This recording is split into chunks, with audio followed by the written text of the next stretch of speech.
everyone, Don Crookshank here from DC Leadership Training and Consulting, and this is video number 3 in our series of predictable people problems. And what we're going to talk about today is how people process information, okay? Because this is another area that you can expect to have predictable people problems based on how people process information. Wow, isn't that a mouthful, tongue twister? And you're going to have 2 ways generally that people process information, and it's going to be this. You're going to have those that are realistic, and you're going to have those that are optimistic. Okay, if you like different descriptors, you can grab those, but I like realistic and those that are optimistic. Now, here's what let me just explain both person for you so that we can start to paint a picture of how these people are going to have some predictable problems when they're together. And this is, again, true, guys, whether this is your family, extended family, friends, those you work with, those you work for, those you lead and manage, those you play with, those you do life with, acquaintances, whatever, those you volunteer with, it doesn't matter. Wherever you are in the sphere of life, those that are either realistic or optimistic problem solvers, and there's a difference, you can expect that there will be some problems. But by knowing that there's going to be some problems, we're going to actually show you how you can mitigate against those problems. So let's start first of all with the realistic person who processes information. They want to verify data. This person wants to verify data, okay? They want to make sure it's true. They want to make sure it's accurate. They're digging into it. They want to see source documents. They don't just trust the data as they see it. They want to learn that it's true. They don't buy it at face value. They don't believe it just because somebody said it. And maybe you're watching this video right now and that's you. And you're listening to me talk and you're going, I'm not sure. I'm someone who's realistic, that processes information, and I'm not sure. I'm not taking what you're saying at face value. I wasn't going to say that. I just thought of it. Maybe that's you. Then please process this. Process this realistically and see if what I'm saying is true, okay? So you're the realistic problem solver and you do not take information at face value. On the other hand, there's the optimistic problem solver. I'm sorry, I said problem solver. There's the optimistic person that processes information. Okay? The optimistic person that processes information. And they're given information and they're given data, and maybe it's numerical data or something else, and they tend to believe it. That's what they do.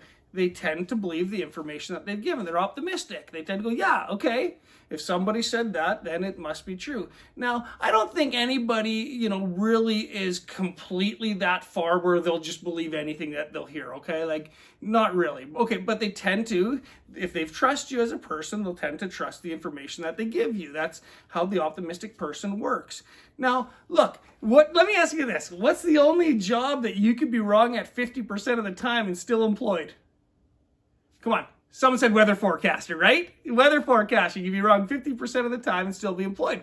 So you could have somebody who processes information optimistically. And I say that as jest because, look, if you're watching this on Facebook or some of the other social media out there, I actually have some friends who are in weather forecasting and do a phenomenal job. So a big shout out to you if I follow your page and that's your career. I know some of you guys are just doing a bang up job with that. So, a joke, but please, it is just joking aside, okay?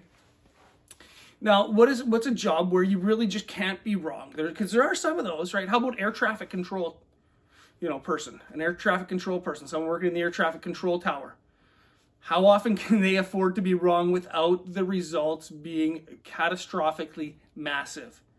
Not very often, right? And so in a role like that, you don't want somebody who's optimistic and just trusts the data. You need someone who's going to look at the data, verify it, make sure it's correct, make sure all the flights are on the proper flight paths, make sure that they're not going to collide, that the plane is landing when it's supposed to land, another one's taking off when it's supposed to take off. If there's a delay, you're going to make sure, you're not just going to assume it's all going to work out fine. You're going to make sure that the schedules are not crossing, so there's no accidents, there's no air traffic accidents or collisions, right? And so for different roles, you actually need somebody who is more realistic in processing information, or somebody who's more optimistic in processing information. Let me tell you a story about an executive team that I was working with. I was working with an executive team, and they were in a nonprofit. It was actually a faith-based nonprofit that they were in. And as I worked with the executive team, most of the people on that team were optimistic. We did a half-day workshop, and they did a full-day workshop with them. And most of the people on that executive team were optimistic in the way that they process information. That's great, okay? It happened to be a church. I'll just say that, okay? I won't say the name of the church, but it happened to be a church. They should be optimistic, okay? A church believes that it has, and I'll agree with them, but we'll put that just out there. A church believes that they have a salvation message, that they have great news, a gospel. And so if you're working at a church, you probably should be optimistic, right? You should be optimistic that the work that you're doing counts for something, has value, has continuity, and even has lasting value. So anyways, the executive team, they were all optimistic in the way that they processed information. And so in that half-day workshop, we actually looked at some of those problems, because in predictable people problems, there's two spots where you're going to have problems. We talked about this in video 1. 2 spots where you're going to have problems. And if it's when you have difference in the way people do things, but also when it's the same, right? So everybody was optimistic in the way that they processed information. What that meant is that they never saw any landmines or pitfalls. They had blind spots that nobody could help them uncover, because they were all just optimistic. They all went, yeah, this is going to work. A new idea came out and they're like, yeah, let's go for it. It's going to work. Nobody was there going, well, hold on a second. Let's look at this a little bit more. They were like, yeah, let's go for it, And then when it didn't work, they were all sat there and, didn't know who to blame. Kind of everyone blamed everybody because, well, why didn't you say something? Well, why didn't you tell us? Well, you're the senior leader. Yeah, well, you're the board chair. Yeah, well, And so they were all fighting about the same space because they were all the same. If that team had people that were realistic, processed information realistically, and had people that processed information optimistically, they would still have tension. Because it doesn't matter which one presented the information, okay? This can play either way. Let's say the optimistic person, I'm more optimistic than realistic. My wife is the other, by the way, but she's a chartered accountant, so maybe she needs to be. So I'm more optimistic. Let's say I present some information. Let's even say I present it to my wife, who's more realistic. I'm going to present it to her. I'm going to say, I think this is a great idea. And she's going to go, I don't know. I got to check it. I got to check that out.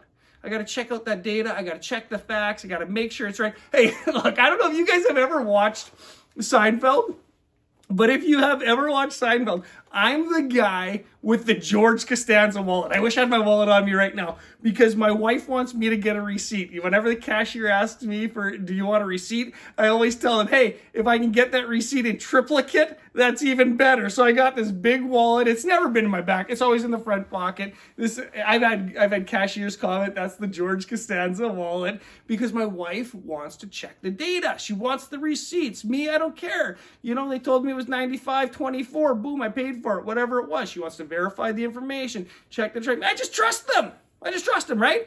Well, yeah, I picked up this, that, the next thing. I figure I know what it should cost. I'm optimistic in the way I process information, and that should be right. Okay, so me and my wife, we can butt heads because I trust the information and she wants to verify it.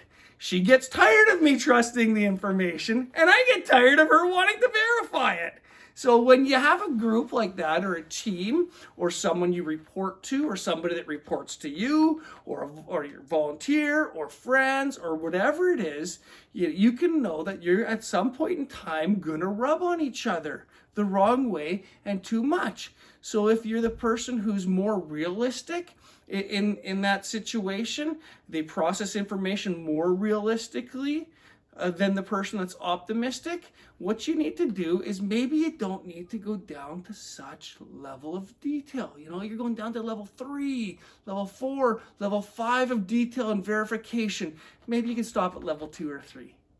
And if you're the person, on the other hand, that's optimistic in the way that you process information, don't just believe it at face value. Dig a little bit. You don't have to dig to step 5, level 7, 8, 9. Just dig a little bit. Uncover a source to verify the facts, so that because this is what you can do to actually stop that problem from occurring. If you're the person who's optimistic in the way that you process information, you can go to the person that's realistic and you can say, hey, look, this is what I uncovered, and actually here's the sources. Because they want the sources, okay? You can help speed up that process by saying, and actually, Here's the sources. You can guarantee, though, that that realistic person is going to verify the sources, but it'll take them less time to verify it because you've already pointed them in the right direction, and they'll go and they'll verify it and see that it's true and see if it's accurate, and then you can move on and you don't get stuck, because that's where you rub, right? It's like the tectonic plates that are trying to rub against each other, right? The realistic person and the optimistic person, that's where the friction builds up.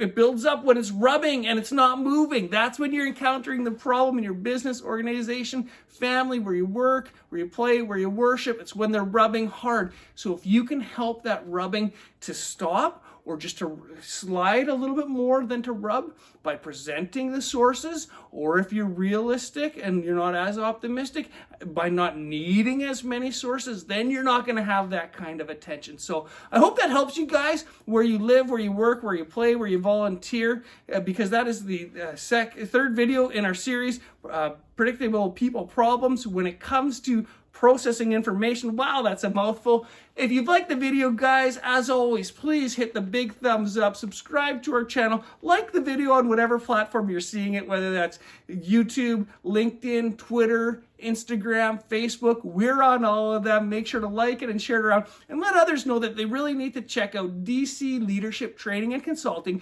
because we want to help you on your journey towards greatness. We believe in you, and we believe that you have higher degrees of success that you can achieve than that which you're already doing, and we want to help you on that journey. So thanks for watching, guys. Have a fabulous day, and bye for now.